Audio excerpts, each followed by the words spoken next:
We bring you the very latest sports action at this hour. I'm Denise Tan. De La Salle Green Archer star Kevin Quiambao is staying with the green and white. In a social media post, Quiambao called playing for La Salle one of the greatest blessings in his life. He also said he made the decision to run it back with the champion squad after consulting family and friends. Recall that there have been rumors about Kevin getting other offers. His decision to stay comes after La Salle copped its first UAAP men's basketball title in 6 years at the expense of the UP Fighting Maroons. Individually, Quiambao is also coming off a solid season where he won the season and finals MVP. With this, the Archers will retain the central piece of their championship team for a chance at a back-to-back title. The Meralco Bolts finally get a win at the East Asia Super League. The Bolts were able to exact revenge on Japan B-League champs Ryukyu Golden Kings 97-88 in overtime. Chris Newsom nailed a tough 4-point play to send the game to extra time. There, Meralco was able to snatch a lead sizable enough to secure the victory. Newsom finished with 27 points on an efficient 8 for 9 from the field along with 8 rebounds. Import Zach Lofton had a game-high 35 points.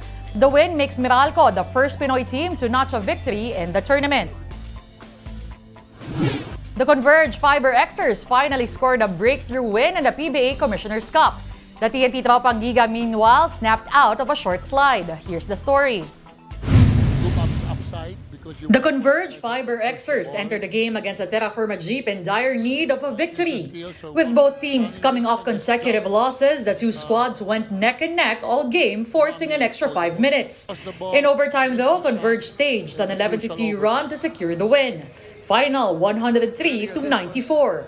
Import Jamil Wilson had 32 points to lead the way. It took them 7 games, but the Fiber Xers finally got their first win in the conference, upping their standing to 1-6. The Jeep meanwhile continued to slide as they tallied their 4th straight loss towards a 2-5 win-loss slate. We were able to make stops and hit our shots. Everybody was disappointed. Everybody was getting frustrated because of the result of our past games, but we just continued preparing, we just continued practicing hard. Ronde goes in and it's good. Meanwhile, in the other game, the TNT Tropang Giga stormed back to defeat the NLEX Road Warriors 113-97. NLEX was even ahead by 22 points at one point in the game. But in the third quarter, the Tropang Giga's offense just exploded, racking up 41 points in that frame alone. This enabled them to not only get back but also to take the lead in the game. The surge continued on to the fourth quarter as TNT secured the win. Ronde Hollis Jefferson had 33 points, while Calvin Uftana added 29, including 19 in that waxing hot third frame. TNT now carries a 3-3 win-loss record, while the Road Warriors fell to 2-6. The win also spoiled Robert Bolic's NLEX debut and Asi Taulava's jersey retirement ceremony. TNT dives right back into action against the Blackwater Bossing when PBA action continues this Friday. That game will be at 4 p.m.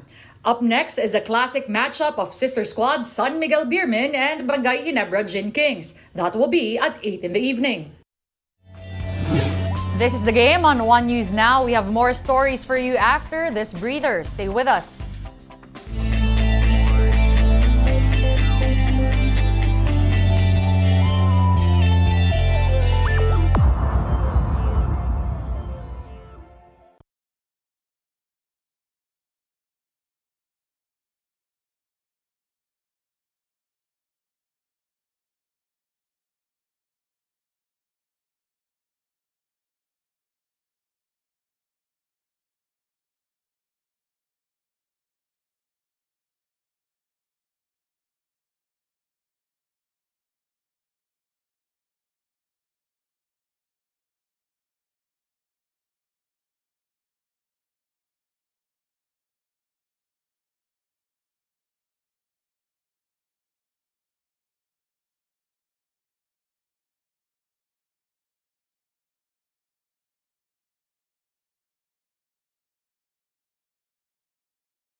You're still watching the game on One News Now. I'm Denise Tan. Thanks for staying with us.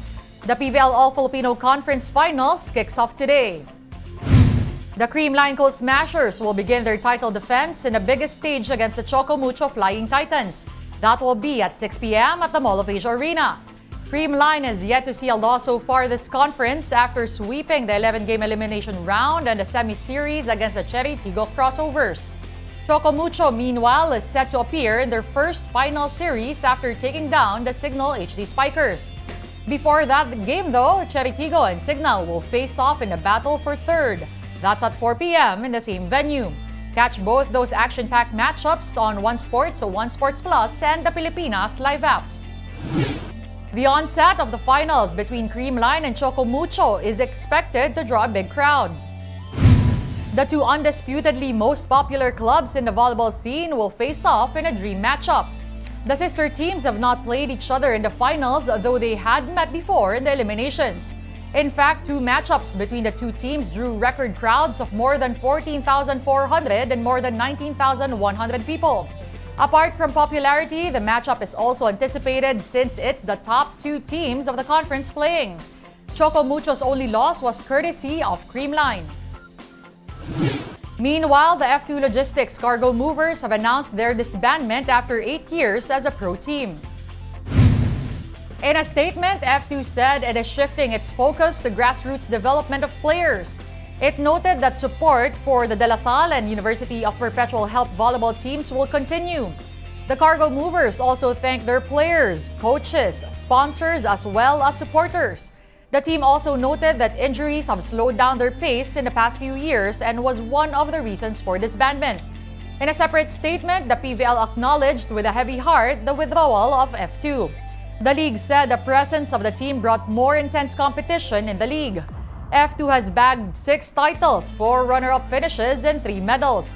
The Cargo Movers ended the All-Filipino Conference at 8th place. At the moment, the fate of the players and staff are still up in the air. Abroad, teenage brothers An Song Han and An Song Yang traveled hundreds of miles from home. They're staying in a remote island for a while to make it big in baseball. Check out this Reuters video. A new baseball team is breathing life into this remote South Korean island. It was founded by Dukjuk's only high school, which had been on the brink of closure due to the island's rapidly aging population. Now, a few dozen teenagers have flocked here to train at the school in the hope of eventually making it to the major league. 기회도 많이 준다 해서 형이랑 같이 왔는데 여기서 열심히 하면 주전으로 써주기도 하니까 그래서 더 열심히 하고 있는 것 같고 여기서 나중에 또 잘하면 프로 선수도 되고 네, 잘할 수 있으니까 좋은 것 같습니다 여기. An Sung-young and his brother traveled hundreds of miles away from their home to join the baseball team, set up in 2022 by a former manager of an elite university team. The school offers both regular classes and specialized training, and in its first year welcomed 28 students, with 13 more joining in 2023. Before the team was established, Dukjuk had been on the brink of losing its last school because of a nationwide policy that shuts down schools with fewer than 60 students. Thanks to big Korean baseball dreams, that has now been avoided. Here's team manager Chang Kwang-ho. 그 선수들을 얼마큼 잘 만들어서 그 선수들이 원하는 게 프로니까 프로팀에 보내려고 지금 노력하고 있습니다. Like many other aging rural areas, the island was struggling to retain and attract youngsters. It now has a population of 1,800, down from 12,000 in the 1950s, and the majority of them are elderly. Some aren't happy that local grants are going into funding a school of outsiders. But many others, like this 82-year-old who's lived on the island for more than half a century, say they're delighted to see fresh faces. Although Dukjuk is less than 2 hours away from the city of Incheon, it remains quite isolated from the mainland and is much less developed.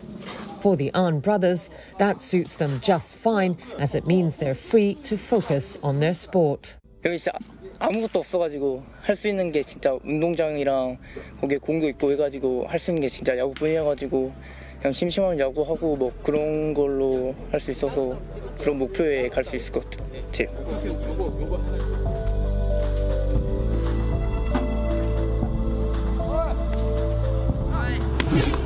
Check out more stories at onesports.ph. Meantime, we have the day's latest headlines for you at 6 in the evening. See you then. I'm Denise Tan. We are One News.